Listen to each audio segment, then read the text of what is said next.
నమస్తే, welcome to arcane news. Bulletin ముందుగా headlines.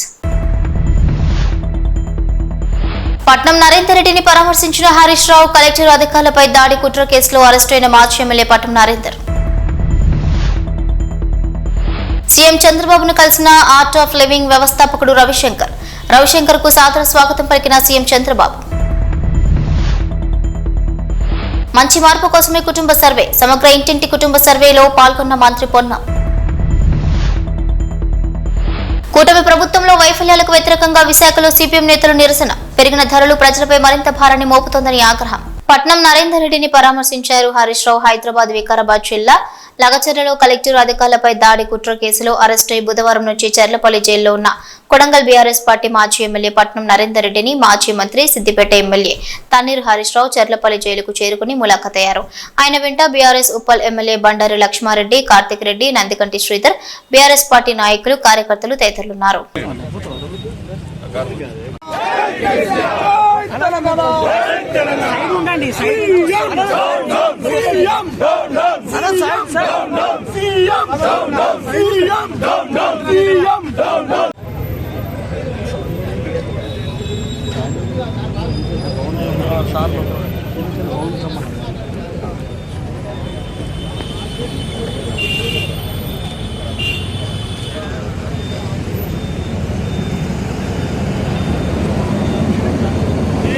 CM చంద్రబాబును కలిసిన ఆర్ట్ ఆఫ్ లివింగ్ వ్యవస్థాపకుడు రవిశంకర్ ఉండవల్లి నివాసంలో చంద్రబాబును మర్యాదపూర్వకంగా కలిశారు. రవిశంకర్ శ్రీ రవిశంకర్ కు సాదర స్వాగతం పలికారు సీఎం చంద్రబాబు.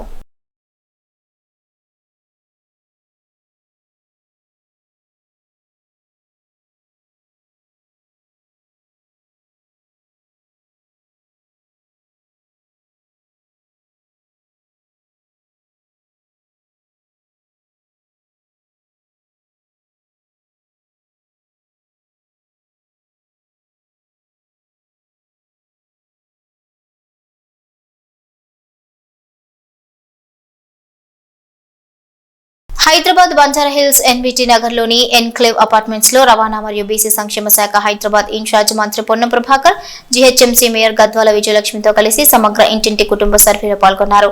సమగ్ర ఇంటింటి కుటుంబ సర్వేలో భాగంగా మహమ్మద్ నయీం కుటుంబానికి సంబంధించిన వివరాలు నమోదు చేశారు. తర్వాత బంజారాహిల్స్ లోని మిథాలి నగర్ ఫ్లాట్ నెంబర్ 66, 35లో మదిరెడ్డి ఉషశ్రీ, కిరణ్ కుటుంబాల్లో సమగ్ర ఇంటింటి కుటుంబ సర్వేలో పాల్గొన్నారు. ఈ కార్యక్రమంలో హైదరాబాద్ జిల్లా collector Anudeep Durishetty, additional commissioner Sneha Shabarish, ఇతర అధికారులు పాల్గొన్నారు. మంత్రి పొన్నం ప్రభాకర్ మాట్లాడుతూ తెలంగాణ వ్యాప్తంగా 6వ తేదీ నుండి ఇళ్ల గుర్తింపు కార్యక్రమం, 9వ తేదీ నుండి ఇంటింటి కుటుంబ సర్వే ప్రారంభమవుతుంది. ఇక తెలంగాణ ప్రజల యొక్క స్థితిగతులు, భవిష్యత్తు, ప్రభుత్వ ప్రణాళిక ద్వారా మంచి మార్పు తీసుకొచ్చి ఆదర్శవంతమైన తెలంగాణగా రాష్ట్ర ప్రజలను భాగస్వాములను చేసుకుని ఇంటింటి సమగ్ర కుటుంబ సర్వే జరుగుతుందన్నారు. ఈ సర్వే తెలంగాణ దేశానికి దిక్సూచిగా ఉండే విధంగా జరుగుతుంది. తెలంగాణ వ్యాప్తంగా ఇప్పటికే 30% సర్వే పూర్తయింది. జీహెచ్ఎంసీ పరిధిలో 4,50,000కు పైగా ఇళ్లకు సర్వే జరుగుతుంది. రాష్ట్రంలో 85,000కు పైగా ఎన్యూమరేటర్స్ సర్వే చేస్తున్నారు. ప్రజలు సానుకూలంగా స్పందిస్తున్నారు. ఇక్కడ ఎన్యూమరేటర్స్ అడిగితే 150 ఇళ్లకు కేటాయించారు. ఇప్పటి వరకు 26 ఇళ్లు పూర్తి చేశామని తెలిపారు. ఎక్కడ ఇబ్బంది లేదని చెప్తున్నారు. ప్రభుత్వం పక్షాన ప్రజలందరికీ విజ్ఞప్తి చేస్తున్నా ఈ సర్వే వల్ల ఎలాంటి పథకాలు కట్ కావు, ఇంకా పథకాలు అమలవుతాయి. దీనివల్ల ఎలాంటి అనుమానాలు అవసరం లేదు. సమాచారం గోప్యంగా ఉంటుంది. దీని ప్రజలకు ఉపయోగపడే విధంగా మార్గదర్శకత్వం చేశారు.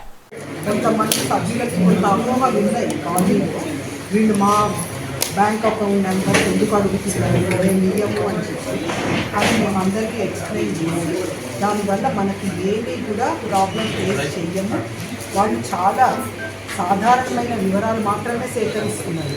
అవేంటంటే మన ఆధార్ నెంబర్ ఇవ్వడం వల్ల ఏమీ ప్రాబ్లం కాదు. మనకి ఆధార్ నెంబర్ అనేది ప్రతి దాంట్లో లింక్ ఉంటుంది. దానివల్ల ఏ సమాచారం బయటకు వెళ్ళదు. ఈ సమాచారం అంతా గోప్యంగా ఉంచబడుతుంది అని మాకు వివరాలు వచ్చినాయి. సో మేము అందరినీ ఎంకరేజ్ చేస్తున్నాం కాలనీలో. ప్లీజ్ మీరు అందరూ కూడా సమాచారం ఇచ్చి మన ప్రభుత్వానికి సహకరిస్తే దానివల్ల చాలా మందికి మంచి జరిగే అవకాశం ఉంది. Very good. తెలంగాణ వ్యాప్తంగా 6వ తేదీ నుండి ఇండ్ల గుర్తింపు కార్యక్రమము, 9వ తేదీ నుంచి ఇంటింటికి సర్వే కార్యక్రమాన్ని ప్రారంభించుకున్నాం. ఈ సర్వే తెలంగాణ ప్రజల యొక్క స్థితిగతులు, భవిష్యత్తు ప్రభుత్వ ప్రణాళిక ద్వారా ఒక మంచి మార్పు తీసుకొచ్చి ఆదర్శవంతంగా తెలంగాణ రాష్ట్ర ప్రజలను భాగస్వాములు చేసుకొని ఈ దేశంలోనే దిక్సూచిగా ఉండేటువంటి ప్రయత్నంలో భాగంగా ఈ సర్వే జరుగుతోంది. తెలంగాణ వ్యాప్తంగా ఇప్పటికే 30% సర్వే, హైదరాబాద్కు సంబంధించిన జీహెచ్ఎంసీ పరిధిలో 4.5 లక్షల ఇండ్లకు సంబంధించిన సర్వే కార్యక్రమం కొనసాగుతోంది. దాదాపు రాష్ట్రంలో 87,000 మంది పైన ఎమ్యూనరేటర్లు ఇక్కడ ఈ కార్యక్రమం కొనసాగిస్తా ఉన్నారు. ఎక్కడ కూడా ప్రజలతోటి కూడా చాలా సానుకూలంగా ఈ అంశాల మీద స్పందిస్తా ఉన్నారు. ఇప్పుడే ఇక్కడ స్థానికంగా ఈ ఇంటిలో నిర్వహించిన ఎమ్యూనరేటర్స్ కూడా అడిగితే వీళ్ళిద్దరు కూడా ఇప్పటికీ వాళ్ళకి కేటాయించిన 150 ఇళ్లలో 26 ఇండ్లు కేటాయించబడ్డ పరిశీలన జరిగింది. ఎక్కడ కూడా ఇబ్బంది లేదని చెప్తా ఉన్నారు. నేను ఈ సందర్భంగా 2 అంశాలను స్పష్టంగా ప్రభుత్వ పక్షాన ప్రజలందరికీ తెలియజెప్పదలుచుకున్నాం. ఈ సమాచారం గోప్యంగా సమాచారం ప్రభుత్వమే సేకరిస్తుంది. ఈ సమాచార సేకరణ వల్ల ఎవరికి కూడా ఏ ప్రభుత్వ పథకాలు కట్టకావు. ఇంకా అదనంగా ఇవ్వడానికి సంబంధించినటువంటి సమాచారం ఉపయోగించుకుంటాము. దీన్ని రహస్యంగా ఏదో దాచిపెట్టేసేది కాదు. దీని మీద అనేక రకాలుగా అనేక వేదికలపైన చర్చ చేసి భవిష్యత్తు కాలంలో ప్రజలకు ఉపయోగపడే విధంగా మార్గదర్శకత్వం తీసుకుంటుంది ప్రభుత్వము. దీనిపైన కొంత ప్రధానమంత్రి లాగా కూడా స్పందించే విధంగా ఈ యొక్క కార్యక్రమం జరుగుతోందంటే ఈ కార్యక్రమం యొక్క ప్రభావాన్ని దయచేసి గుర్తుపెట్టుకోవాలి. ఇది రాజకీయాలకు సంబంధం లే. ఇది కేబినెట్ తీర్మానం తర్వాత శాసనసభలో ఆమోదించబడ్డది. అందరి రాజకీయ పార్టీలు అంతకుముందు కూడా నాకు జ్ఞాపకం ఉంది, తెలంగాణలో ఎప్పుడు ఇంకా సర్వే చేస్తారని అనేక సందర్భాల్లో డిమాండ్లు, అమర దీక్షలు, అనేక ధర్నాలు, ప్రొటెస్టులు చేసినటువంటి వాళ్ళంతా ఇవాళ మౌనంగా ఉన్నారు. నేను మరొక్కసారి తెలంగాణలోని అన్ని కుల సంఘాలను మా కులం ఇంత మా కులం ఇంత అని అనేక సందర్భాల్లో విజ్ఞాపన చేసే వాళ్ళని కోరుతున్నా. మీరు మీ కులాలను చైతన్యపరచండి. అందరినీ సర్వే సందర్భంగా భాగస్వాములను కమ్మనండి, సమాచారం ఇవ్వండి. కొత్త రాంగ్ ఎపిసోడ్ క్రియేట్ చేస్తున్నారు. ప్రశ్న నెంబర్ 21 ద్వారా మేము బ్యాంక్ అకౌంట్ వివరాలు అడుగుతలేదు, ఉందా లేదా అని అడగడం కూడా తప్పు కాదు. ఎక్కడ కూడా బ్యాంక్ అకౌంట్ డీటెయిల్ అడుగుతలేము. ఆధార్ కార్డు కూడా ఆప్షనల్. ఈ క్వశ్చన్ 21 ద్వారా దాని ద్వారా స్పష్టంగా బ్యాంకు ఖాతా ఉన్నట్టయితే 01 లేకుంటే 02 అని రాసినారు క్లియర్ గా. సొంత భూమి కలిగి ఉన్నట్లయితే 01 లేకుంటే 02 అని ఇట్లా క్లారిటీగా చేస్తే కూడా దాని మీద అనవసరం రాద్ధాంతం చేసే ప్రయత్నం చేస్తారు. దయచేసి ప్రతిపక్షాలను విజ్ఞప్తి చేస్తున్నా, ఈ తెలంగాణ సమాజంలో ఒక గొప్ప మార్పు రావడానికి ఒక చారిత్రాత్మక కార్యక్రమం జరుగుతోంది. ఈ చారిత్రాత్మక కార్యక్రమం ద్వారా తెలంగాణ ప్రజలకు న్యాయం జరిగే విధంగా సహకరించాలని నేను ఈ సందర్భంగా విజ్ఞప్తి చేస్తాను. ప్రభుత్వం పక్షాన ముఖ్యమంత్రి గారు, ప్రభుత్వము, అధికారులు, చీఫ్ సెక్రటరీ గారి నేతృత్వంలో హైదరాబాద్ కలెక్టర్ గారు దీనికి కోఆర్డినేటర్ గా ఈ కార్యక్రమం అంతా కొనసాగుతోంది. దయచేసి ఎక్కడైనా ఇబ్బంది ఉంటే మీరు ప్రజాప్రతినిధిగా గాని లేదా ఏదైనా పార్టీ నాయకుడిగా మీకు డౌట్ ఉంటే అక్కడ ఉన్నటువంటి జిల్లా కలెక్టర్ గారు కావచ్చు, మండల స్థాయి అధికారి కావచ్చు, మీకు స్పష్టంగా దీని మీద క్లారిఫికేషన్ ఇస్తారు. దయచేసి అపోహలు కలిగించొద్దు. ఈ కార్యక్రమం సజావుగా సాగుతా ఉంది. ఎక్కడైనా ఏదైనా సోషల్ మీడియాలో వస్తే కూడా అనవసరంగా సోషల్ మీడియాలో దీన్ని దుష్ప్రచారం చేస్తే చట్టరీత్యా చర్యలు ఉంటాయి. నేను ఎమ్మెల్యేస్ కూడా కోరుతా ఉన్నా, మీకు ఎక్కడైనా ఇబ్బంది కలిగితే ఎక్కడ 1%, 2% ప్లీజ్ పై అధికారుల నోటీసుకు తీసుకురండి. మీరు మీడియా పరంగా పోవడానికి వీల్లేదు. అదేవిధంగా వాళ్లకు భద్రతకు సంబంధించి పూర్తి బాధ్యత మాది. ఎక్కడైనా ఎమ్యూనరేటర్స్ సంబంధించి ఎవరైనా ఇబ్బంది పెట్టి ప్రయత్నం చేస్తే వాళ్లకు కూడా చట్టరీత్యా చర్యలు ఉంటాయి. ప్రభుత్వ ఉద్యోగి విధి నిర్వహణకు ఆటంకం కలిగించినటువంటి సెక్షన్లు పెట్టబడతాయి. మీకు ఇష్టం లేకపోతే మేమేం బలవంతంగా సమాచారాన్ని నిర్బంధంగా తీసుకుంటలేం. సమాచారం ఇవ్వడానికి ఒక సోషల్ రెస్పాన్సిబిలిటీ, సోషల్ సెక్యూరిటీ కూడా government responsibility. Is not asking by any individual agencies. Telangana రాష్ట్ర ప్రభుత్వ ప్రణాళిక శాఖ ద్వారా అధికారులు, ఐఏఎస్ అధికారుల పర్యవేక్షణలో 33 జిల్లాల్లో 87,000గా విభజన చేసి జరుగుతోంది. కాబట్టి అందరూ సహకరించాలని కోరుతోంది. విశాఖలో సిపిఎం ఆందోళన. విశాఖపట్నం కూటమి ప్రభుత్వంలో వైఫల్యానికి వ్యతిరేకంగా విశాఖలో సిపిఎం నేతలు నిరసనకు దిగారు. ఎన్నికల సమయంలో ఇచ్చిన హామీలను విస్మరించి ప్రజలపై అధిక భారాలను మోపుతోందని సిపిఎం నేతలు ఆందోళన వ్యక్తం చేశారు. రాష్ట్రంలో మహిళలపై అత్యాచారాలు మరింత ఆందోళన కలిగిస్తున్నాయని, పెరిగిన ధరలు ప్రజలపై మరింత భారాన్ని మోపుతున్నాయని ఆగ్రహం వ్యక్తం చేశారు. ప్రజల సమస్యలపై ప్రభుత్వం స్పందించి తగిన చర్యలు తీసుకోవాలని డిమాండ్ చేశారు. రాష్ట్రంలో టీడీపీ, జనసేన, బీజేపీ కూటమి పాలన. గత వైసీపీ ప్రభుత్వం ప్రజల మీద ధరల భారాలు వేస్తూ ఉంది. స్టీల్ ప్లాంట్ అమ్మకాన్ని ఆపలేదు. కరెంటు ఛార్జీలు విపరీతంగా పెంచుతూ ఉంది. రాష్ట్రంలో మహిళలపై, పిల్లలపై అత్యాచారాలు హత్యలు పెరిగిపోయాయి.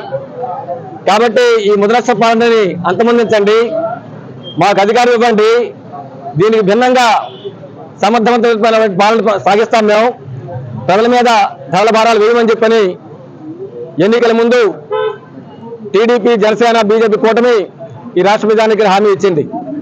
ప్రజలు నమ్మి ఓట్లు వేశారు. మీ అధికారం చేపట్టి చేస్తుంది ఏంటండి? ధరల విపరీతంగా పెంచుతున్నారు. పామాయిల్ ధర మార్చి నెలలో లీటర్ 90 రూపాయలు ఉంటే 137 రూపాయలు ఉంది.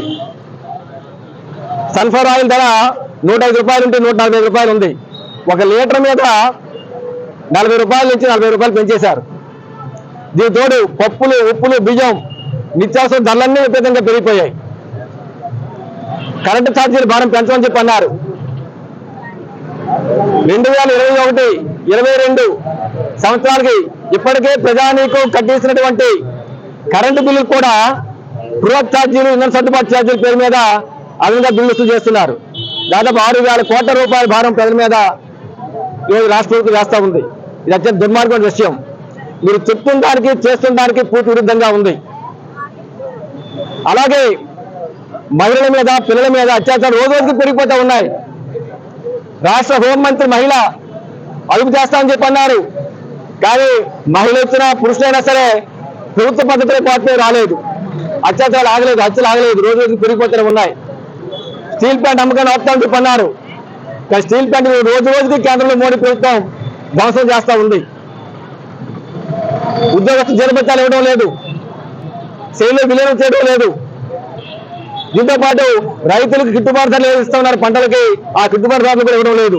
రైతు ఆత్మహత్యలు పెరిగిపోతూ ఉన్నాయి. కాబట్టి సిపిఎం పార్టీగా ఈరోజు మేము రాష్ట్ర వ్యాప్తంగాను, విశాఖ జిల్లా వ్యాప్తంగాను అన్ని ఎంఆర్ఓ కార్యాలయాల వద్ద ధర్నా కార్యక్రమం చేపడతా ఉన్నాం. ఇప్పటికే గత 15 రోజుల నుంచి వాడవాడల పాదయాత్రలు చేస్తూ, కరపత్రాలు చేస్తూ, గ్రూప్ మీటింగ్లు పెడుతూ సచివాలయ నిరసన కార్యక్రమం చేపట్టాం. ప్రజానీకాన్ని ఈ ప్రభుత్వం టీడీపీ, జనసేన, బీజేపీ కూటమి ఎన్నికల ముందు మీరైతే హామీ ఇచ్చారో ఆ హామీ ప్రకారంగా అధిక ధరలు రద్దు చేయండి. బృహత్ ఛార్జీలు, సర్దుబాటు ఛార్జీల పేరు కరెంట్ ఛార్జీలు రద్దు చేయండి. స్టీల్ ప్లాంట్ అమ్మకాన్ని ఆపి శైలిలో విలీనం చేయించండి. దీంతో పాటు మహిళల మీద, పిల్లల మీద అత్యాచారాలు ఆపించండి. రైతు గిట్టుబాటు ధరలు ఇవ్వండి. నిరుద్యోగ యువతకి ఉపాధి అవకాశాలు అంటే కల్పించండి. మీరు చెప్పినవి అమలు చేయండి. మీరు చెప్పని అవసరం లేదు, మీరు చెప్పినవి మాట్లాడుకుని అమలు చేయండి. దాని భిన్నంగా పరిపాలన సాగకూడదని చెప్పి డిమాండ్ చేస్తూ ఈరోజు కార్యక్రమం చేపడుతున్నాం. ప్రభుత్వం కానీ తన హామీలని భిన్నంగా పరిపాలన కొనసాగిస్తే గత ప్రభుత్వానికి ఏ గతి పెట్టిందో టీడీపీ, జనసేన కూటమి కూడా ప్రజలు అదే గతి పెట్టిస్తామని చెప్పి మీ ద్వారా హెచ్చరిస్తున్నాం. అల్లూరు జిల్లాలో విషాదం నెలకొంది. రవాణా సౌకర్యం, వైద్య సౌకర్యం లేక డోలీలోనే మహిళ మృతి చెందింది. ఏపీలో గిరిజన ప్రాంతాల్లో డోలీ కష్టాలు బిడటం లేదు. వైద్యం చేయించుకోవడానికి డోలీలో వెళ్తూ అల్లూరు జిల్లాలోని అనంతగిరి గుమ్మా పంచాయతీలోని కర్రిగూడకు చెందిన సుక్రమ్మ అనే మహిళ ప్రాణాలు విడిచింది. వాంతులు, విరోచనాలతో 2 రోజులుగా బాధపడుతున్న ఆమెను డోలీలో ఆసుపత్రికి తరలిస్తుండగా ఈ ఘటన జరిగింది. దీంతో గ్రామంలో విషాద ఛాయలు అలుముకున్నాయి. ఎన్ని ప్రభుత్వాలు వచ్చినా తమ డోలీ కష్టాలను తీర్చడం లేదు అంటూ ఆవేదన వ్యక్తం చేశారు.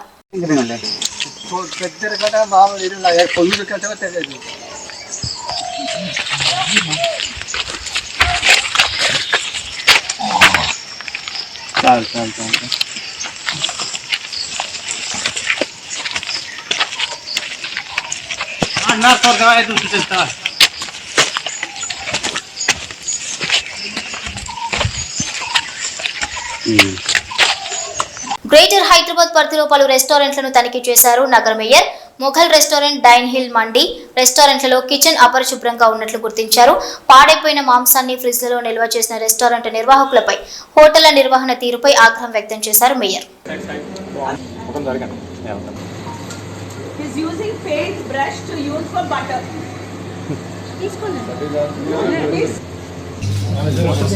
See, because this is contaminated. Because water. No.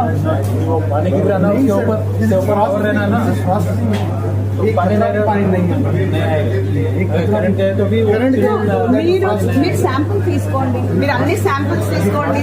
Peddapalli జిల్లా రాఘవపూర్ సమీపంలో గూడ్స్ రైలు పట్టాలు తప్పింది. దీంతో ట్రాక్ పై 12 బోగీలు చెల్లాచెదురుగా పడిపోయాయి. 300 మీటర్ల మేర ట్రాక్ ధ్వంసమైనట్లుగా తెలుస్తోంది.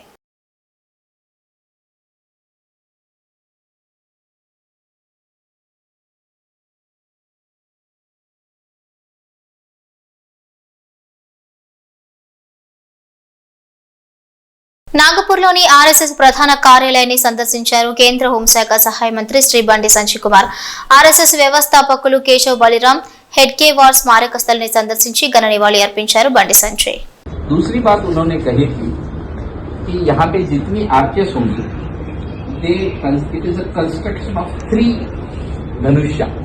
कहीं पे भी देखो 3 धनुष्य, 3 धनुष्य के सेट है कहीं पे भी.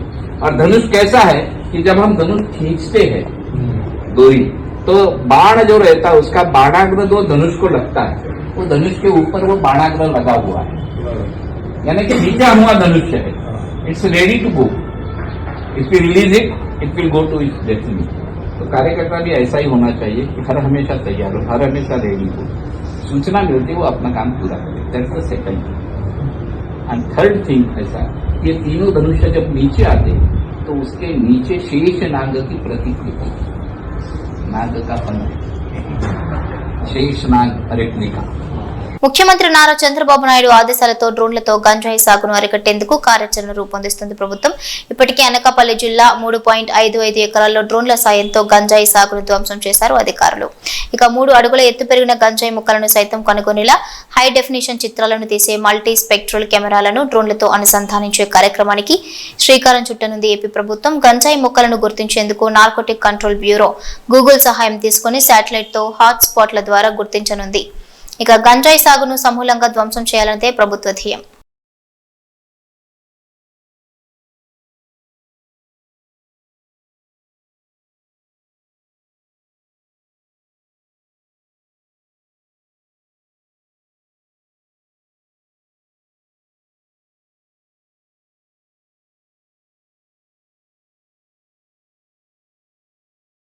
లగచర్ల లడాయి అరెస్ట్ రెడీ అన్న కేటీఆర్. హైదరాబాద్ లగచర్ల లడాయి ప్రభుత్వం వర్సెస్ బీఆర్ఎస్ గా మారింది. అధికారులపై జరిగిన దాడిని ప్రభుత్వం సీరియస్ గా తీసుకుంది. ఇది ప్రభుత్వాన్ని అస్థిరపరిచే కుట్రగా మంత్రులు ఆరోపిస్తున్నారు. ఎవరిని వదిలిపెట్టమని స్ట్రాంగ్ వార్నింగ్ ఇచ్చారు. మరోవైపు బుధవారం అరెస్ట్ చేసిన మాజీ MLA Patnam Narender Reddy remand report లో సంచలన విషయాలు వెలుగు చూశాయి. కేటీఆర్ ఆదేశాల మేరకే దాడి అని పట్నం నరేందర్ కన్ఫర్మేషన్ ఇచ్చినట్లుగా పేర్కొన్నారు. ఇక కేటీఆర్ అరెస్ట్ చేస్తారని రాత్రి నుంచే నందినగర్ లో కేటీఆర్ ఇంటికి బీఆర్ఎస్ నేతలు భారీగా చేరుకున్నారు. కేటీఆర్ నివాసంలోనే హరీష్, జగదీష్ రెడ్డి, శ్రీనివాస్ గౌడ్ ఎమ్మెల్యేలు, మాజీ ఎమ్మెల్యేలు కూడా ఉన్నారు. నేను అరెస్టుకి రెడీ అని కేటీఆర్ ట్వీట్ చేశారు. రైతుల గొంతు అయినందుకు అరెస్టు చేస్తే గర్వంగా ఫీల్ అవుతానని ట్వీట్ లో పేర్కొన్నారు. అరెస్టు చేయండి అని సవాల్ విసిరారు.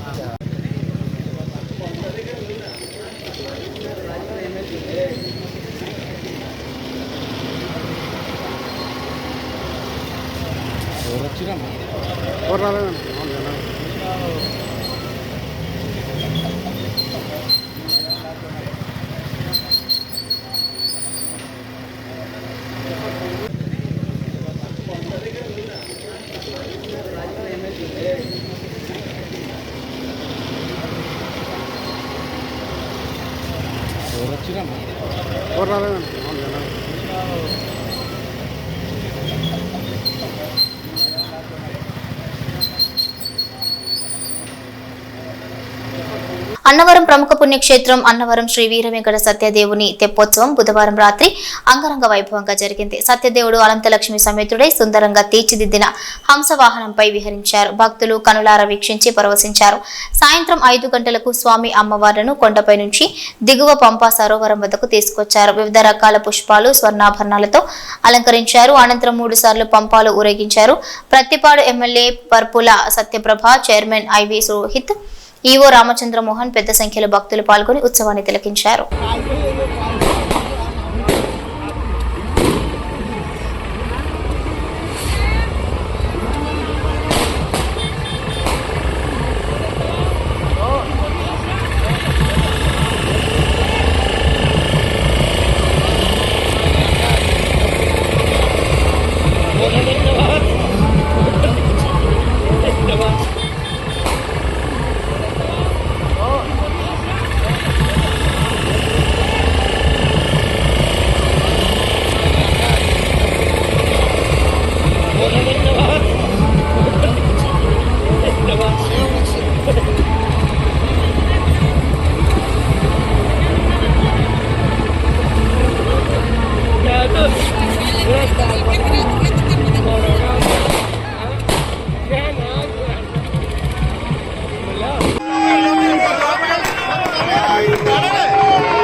విచక్రమే త్రేధానుదే పదం శ్రీని పదా విచక్రమే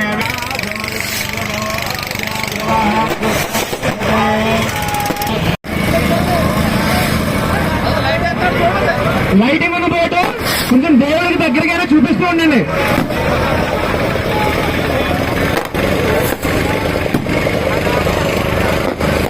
ఇవి బులెటిన్ డీటెయిల్స్.